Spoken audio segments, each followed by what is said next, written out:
Take it. What does my love feel like? Ooh.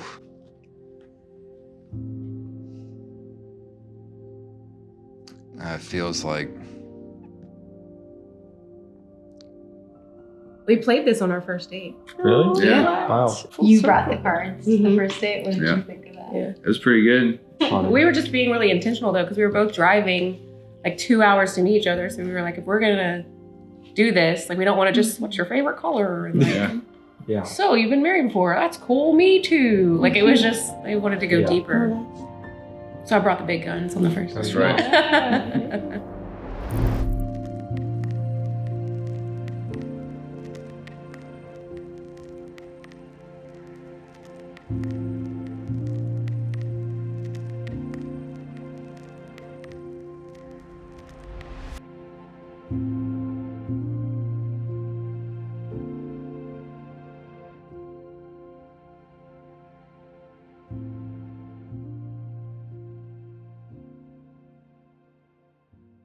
If I lost all of my memory, what is the first thing you tell me about who I am?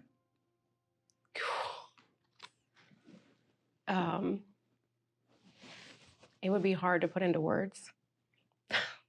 Like your beautiful soul. I would say you're a safe place for a lot of people. I would tell you the turtle story you just told me to make you laugh about how much fun you can make any situation like fun. I would tell you about your relationship with your dad. I would tell you what my kids think of you. And it would take a while, but hopefully we'd have a lot of time. But yeah, I mean, just telling you how big your heart is. And it would be great if you lost some of those bad memories. So that would be a good glass half full. So you wouldn't have to remember those things that got, or what is the reason your heart is so big. So that might be a good little win in that situation. But yeah, telling you that you have made someone like me feel so safe. The gift you are to your kids, especially with your upbringing, what you give to them as a father. I think you'd be excited to hear that. It's awesome. Yeah. What's the special thing in me that brings out the beautiful thing in you? Ooh. Love that. Okay. It was a great example was over Christmas. My family has gone to the same aunt's house every year for decades. We do the same thing. We have the same food, drink the same drinks, and it's never bad. But I have never seen my family dance and sing like they did this past Christmas. My mom was up there, my aunts were up there singing Shania Twain Yeah. and everything in between. Like it was just like you bring life out of people. And I think it gives me permission to be able to be a little more alive. You learn how to be rigid for such a long time and you allow it's all okay. You remind me it's all okay. What do you feel is the truth that we hate admitting to ourselves about us? It's a yummy one. That'd have been great on the first date. All right. Wow, okay.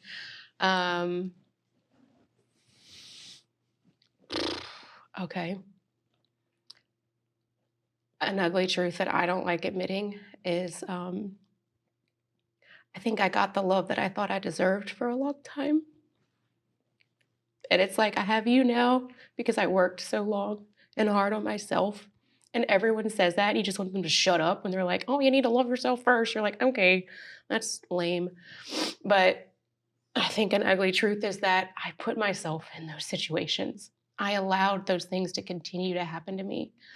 And it's so much easier to be angry at other people when it comes to your past. But an ugly truth is knowing that I was in the room. I was there. I allowed those things. And it wasn't until I wanted for better and became better that I got better.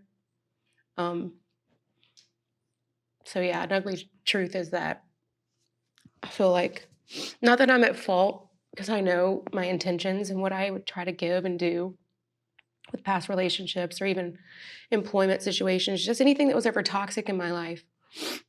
It's so easy to say that that was that jerk, or that was that boss, or that was that rude client, or that stupid friend, and they didn't know who I was, but I didn't know who I was. And if I was walking around tolerating all these things, I was welcoming it, and I was getting more and more of it. And so sometimes I get a little upset thinking about that truth is that a lot of my life is my fault. And those things that happened to me, there's a handful that were just really terrible situations that shouldn't have happened. But majority of that bowl of ick, I was like swimming in it. And I didn't know better. I didn't know you could get out of it. I've been in that bowl. Definitely. Yeah. I mean, I think that's one of the biggest things I've had to deal with too. It's really easy to blame everybody around me, but until I was willing to fix myself, it's like, what are we doing? Yeah. Admitting fault. And there's some times where I got the short end of the stick and decided to pout rather than make the best of it, or I blamed my peers rather than my lack of performance or something. I mean, I can hang myself with shoulda, woulda, couldas, and identifying some of them is still painful. But I mean, I'm here with you, and you're helping me through them too. I'm just glad I got someone like you in my corner to help, and I'll be there for you. I got to know you've been through a lot. You've seen a lot of injustice, but we're all human. We're not these perfect beings. We all just kind of figure this thing out called life. I'm just glad we get to share it. Yeah.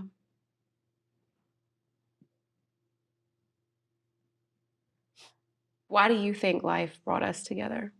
I don't know, there's parts like butterfly effect, how the wings on a butterfly Yeah. had to flap in Montana for the frog in Florida to croak or whatever. I mean, I think it all happens in something like that, but I think we had to meet to learn how to live. I think we got really good at surviving. I knew how to survive and just make it. You learned how to survive and make it.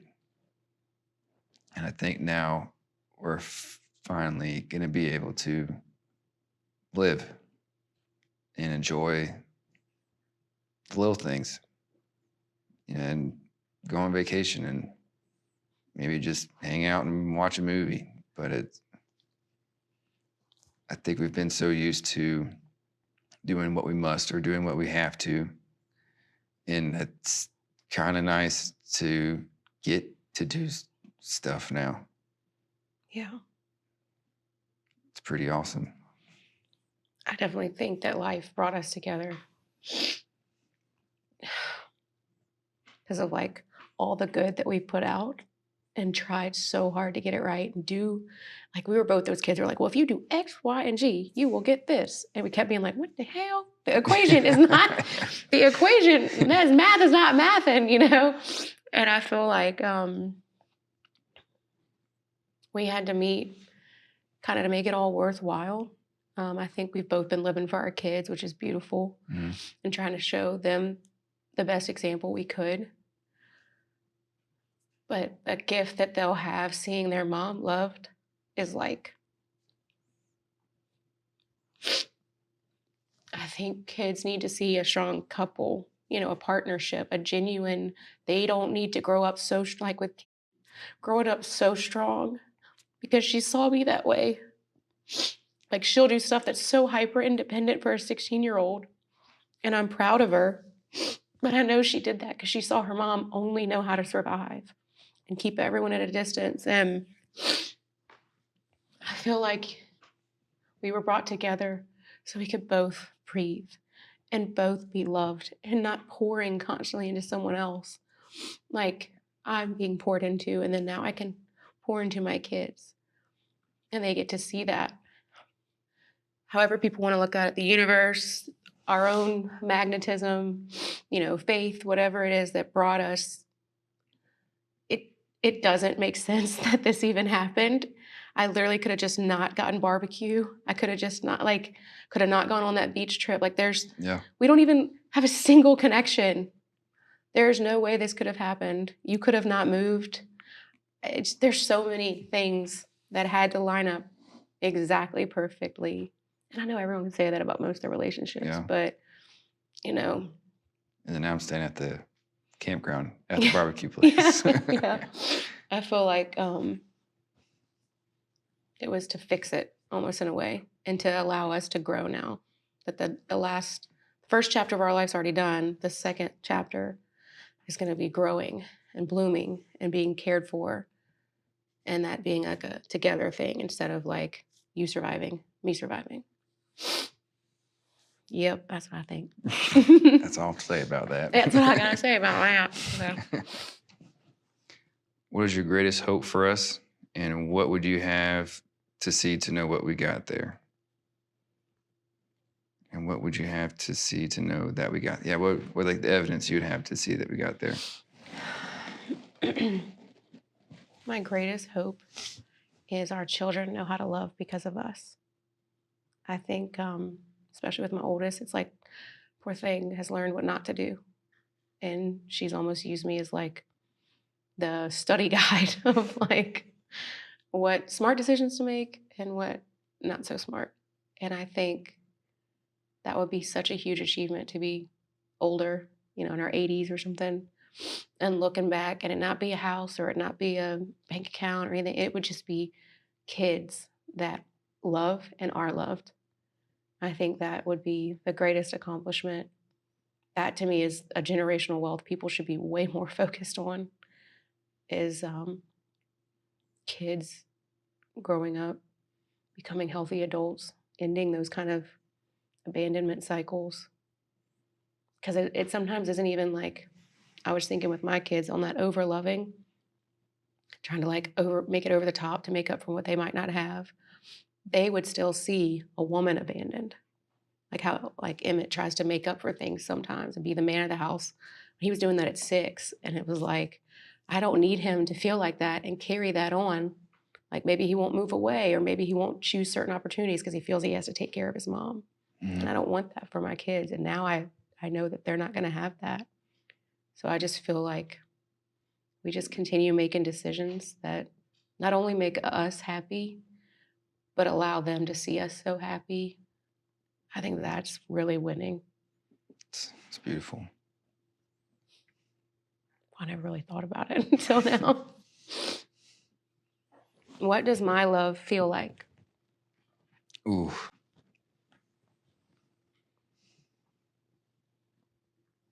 It feels like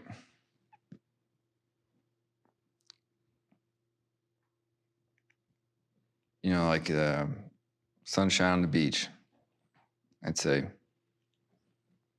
Like when it's like kind of in the afternoon, snacks are kind of gone, but like you're laying there and like your eyelids feel warm. It's like from staring right at the sun, like you're just laying down. It's just very warm. And it feels pure. I don't see, there's nothing behind it other than you're just loving. Just as warm as it is on the beach. The best naps happen. Yeah, just to soak you up. You get a little sunburn. I'll take it. You feel like Montana. You feel like those views where my cheeks hurt. I mean, it looked like I gotten cheek filler from that trip because I just spent 5 days straight smiling. And I remember that first weekend we spent together, my cheeks hurt from smiling. And I was like, this is new, you know?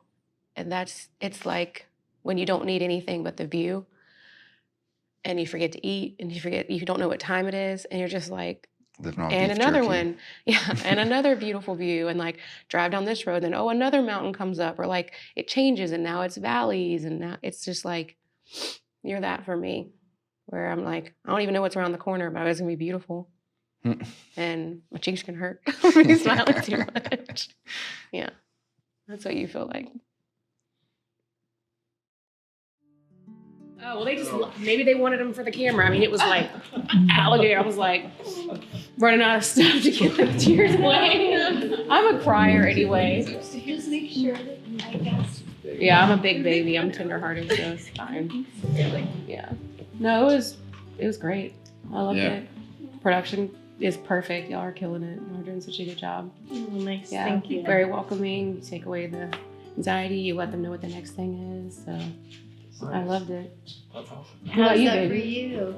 It was good. It was, a little apprehensive at first, but y'all create a safe space. And I think that's key to like getting out nitty gritties and stuff that we probably weren't planning on talking about. So y'all created a really great place to do something like this. Awesome. Thank you. Yeah. That's great to hear. Yeah. Yeah. If you love the And Conversations or the And products, visit theskindeep.com/shop so you can purchase our products and experiences. Subscribe to any of our social media channels, and we really want to stay in touch and connect, improving the world one conversation at a time.